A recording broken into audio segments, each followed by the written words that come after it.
అటుకుల ఉప్మా ఎలా ప్రిపేర్ చేయాలో ఇప్పుడు మనం చూద్దాము. పాన్ పట్టేసుకొని ఆయిల్ వేసేసి పోపు వేసేసుకొని ఆనియన్స్ పచ్చిమిర్చి ఇలా కట్ చేసుకొని వేసేసుకొని కొద్దిగా ఫ్రై చేసుకుందాము. ఇందులో కరివేపాకు వేస్తున్నాను అనమాట. నేను పల్లీలు మర్చిపోయాను, ఇప్పుడు వేస్తున్నా. మీరైతే పోపు వేసిన వెంటనే వేసుకోండి, మంచిగా ఫ్రై అవుతాయి అనమాట. ఈ పల్లీలు ఆనియన్స్ కొద్దిగా ఫ్రై అయ్యేంత వరకు పక్కన పెట్టేసుకుందాము. అవి ఫ్రై అయ్యేంత వరకు అటుకుల్ని నానబెట్టుకుందాము. నేను సరిపడినంత క్వాంటిటీ తీసేసుకొని వాటర్ పోసేసుకొని ఒక 5 minutes పక్కన పెట్టేసుకుంటున్నాను అనమాట. ఎక్కువ నానాల్సిన అవసరం ఉండదు, లేదంటే మొత్తం స్మాష్ అయిపోతాయి. ఒక 5 minutes చాలు.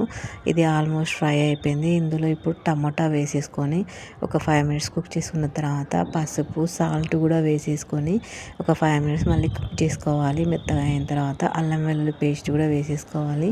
ఇది కూడా కొద్దిగా ఫ్రై అయిన తర్వాత చూడండి, ఆల్మోస్ట్ అటుకులు మెత్తగా అయిపోయాయి. ఈ అటుకుల్ని బాగా వాటర్ పిండేసుకొని ఇందులో మొత్తం వేసేసుకొని సరిపడినంత కారం వేసేసి బాగా కలిపేసుకోవాలి మొత్తం మిక్స్ అయ్యేంత వరకు.